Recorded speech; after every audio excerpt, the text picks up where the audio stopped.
বাংলাদেশের সকল দুর্বল ব্যাংকের গ্রাহকদের জন্য একটি দারুণ দুঃসংবাদ। বলা হচ্ছে ব্যাংক খাতে ব্ল্যাক হোল 10 ব্যাংক ভিতরে ভিতরে দেউলিয়া দ্বার প্রান্তে, বলছে শ্বেতপত্র প্রতিবেদন। কি বলা হচ্ছে মূলত সরকারের পক্ষ থেকে আর কি বলছে এই প্রতিবেদন? এদিকে আরেকটি সংবাদে বলা হচ্ছে, আমরা দেখে নিচ্ছি একটি আন্তর্জাতিক পত্রিকা নিউ ইয়র্ক টাইমস। এখানে বলা হচ্ছে বাংলাদেশে অনেক ব্যাংক লাইফ সাপোর্টে রয়েছে। কি বলছে মূলত সরকার আর কি বলছে এই পত্রিকার প্রতিবেদন নিউ ইয়র্ক টাইমস, এই সংক্রান্ত বিস্তারিত তথ্য জানাবো আজকে ভিডিওতে। প্রিয় ভিউয়ার্স, আজকে নতুন ভিডিওতে সবাইকে স্বাগত জানাচ্ছি। আপনি যদি আমার চ্যানেলে নতুন হয়ে থাকেন তাহলে এরকম গুরুত্বপূর্ণ ভিডিওর আপডেট পেতে চ্যানেলটি সাবস্ক্রাইব করে রাখুন। ভালো লাগলে লাইক কমেন্ট করুন আর সম্পূর্ণ ধারণা পেতে পুরো ভিডিওটি না টেনে দেখুন। তাহলে শুরু করা যাক। দেশের ব্যাংকিং খাতে দুরবস্থার জন্য 3 শ্রেণীর ব্যক্তিদের দায় দেখতে পেয়েছে অর্থনীতির হালচাল জানতে গঠিত কমিটি, যাদের তৈরি শ্বেতপত্রে বেসরকারি 10টি ব্যাংক ভিতরে ভিতরে দেউলিয়ার দ্বার প্রান্তে চলে যাওয়ার তথ্য তুলে ধরা হয়েছে। তারল্য সংকট তীব্র হওয়ায় এসব ব্যাংক দীর্ঘমেয়াদী সমস্যায় পড়বে বলে এতে আশঙ্কা করা হয়েছে। রোববার অন্তর্বর্তীকালীন সরকারের প্রধান উপদেষ্টা ডক্টর মোহাম্মদ ইউনূসের কাছে তার কার্যালয়ে ক্ষমতাচ্যুত আওয়ামী লীগ সরকারের শাসনামলের অর্থনীতি নিয়ে প্রণয়ন করা এই শ্বেতপত্র জমা দেন কমিটির প্রধান অর্থনীতিবিদ Debapriya Bhattacharya. Dissection of the development narrative শীর্ষক প্রতিবেদনটি শিগগিরই জনসাধারণের জন্য প্রকাশ করা হবে বলে প্রধান উপদেষ্টার কার্যালয় থেকে জানানো হয়েছে। তবে এটি খসড়া শ্বেতপত্র প্রণয়ন কমিটির ফেসবুকে প্রকাশ করা হয়। কমিটির প্রতিবেদন বলছে, শেখ হাসিনা শাসনামলের দুর্নীতি, লুণ্ঠন এবং ভয়ঙ্কর রকমের আর্থিক কারচুপির যে চিত্র সেটা প্রতিবেদনে পাওয়া গেছে তা আতঙ্কিত হওয়ার মতো। আওয়ামী লীগ সরকার আমলে ব্যাংক খাতে অনিয়ম নিয়ে বলা হয়, রাজনৈতিকভাবে প্রভাবিত ঋণ প্রদানের অনুশীলন ব্যাংকিং খাতের সংকটকে গভীরতর করেছে। শ্বেতপত্র খসড়ায় বলা হয়েছে, কেন্দ্রীয় ব্যাংকের জ্যেষ্ঠ কর্মকর্তা, সরকারি কর্মকর্তা, বাইরের প্রভাবশালীদের যৌথ নেতৃত্বে সংগঠিত বিভিন্ন অনিয়মে ব্যাংক খাত এমন বিপর্যস্ত অবস্থায় তৈরি হয়েছে।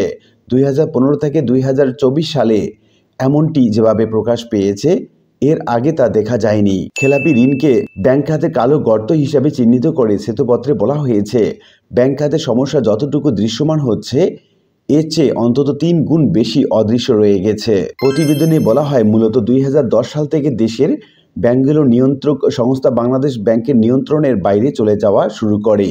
এর কারণ ব্যাংক খাতের প্রায় 1/3 ঋণই খারাপ বা খেলাপি হয়ে গেছে। বাংলাদেশ ব্যাংক যা দেখাচ্ছে এর চেয়ে বেশি ঋণ খারাপ হয়ে গেছে। আর্থিক প্রতিবেদনে কাগজে কলমে উইন্ডো ড্রেসিং করে মুনাফা দেখানো হচ্ছে।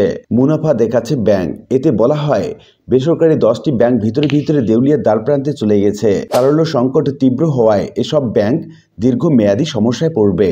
দেশের বেসরকারি খাতে এমন 10টি ব্যাংক পাওয়া গেছে, যার মধ্যে শরীয় ভিত্তিক ব্যাংকও রয়েছে। তারল্য সংকট, ঋণ কেলেঙ্কারির কারণে এসব ব্যাংকের নাম সবার জানা।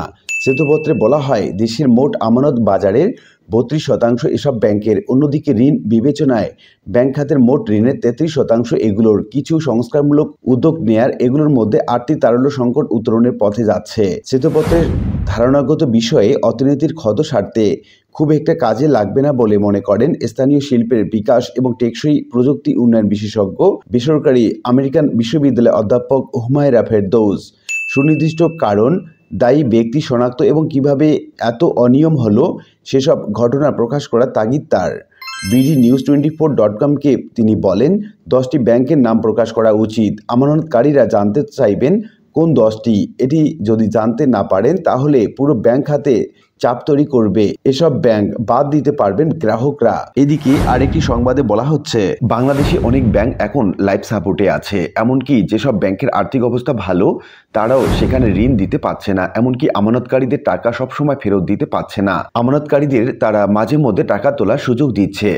নিউ ইয়র্ক টাইমসে প্রকাশিত এক প্রতিবেদনে এমন তথ্য তুলে ধরা হয়েছে। সংবাদে বলা হয়েছে, বাংলাদেশ থেকে যে টাকা নিয়ে যাওয়া হয়েছে সেই টাকা উদ্ধারের চেষ্টা করেছে আইনশৃঙ্খলা রক্ষাকারী বাহিনী।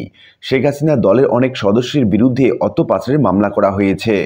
যে অর্থ মূলত আমদানি রপ্তানির মাধ্যমে পাচার করা হয়েছে। এর মাধ্যমে যে কেবল কিছু মানুষের পকেটে ভারী হয়েছে তা নয়, এতে বাংলাদেশের মুদ্রার দরপতনও হয়েছে।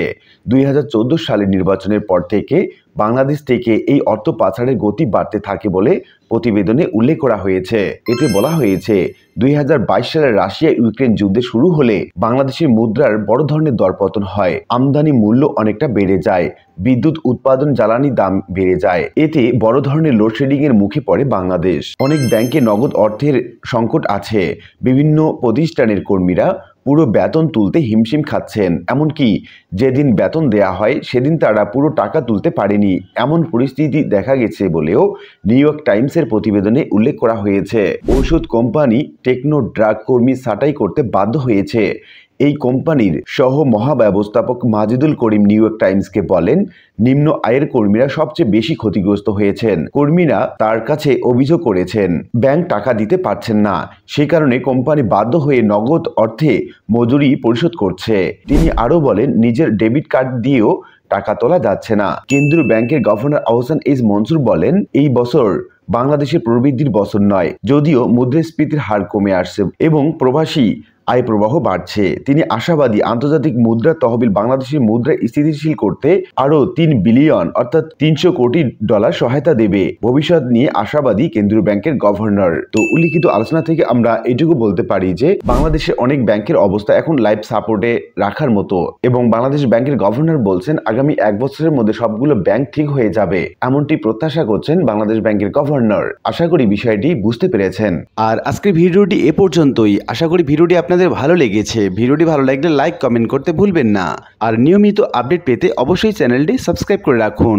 দেখা হবে অন্য কোনো ভিডিওতে। সে পর্যন্ত সবাই ভালো থাকবেন। ধন্যবাদ।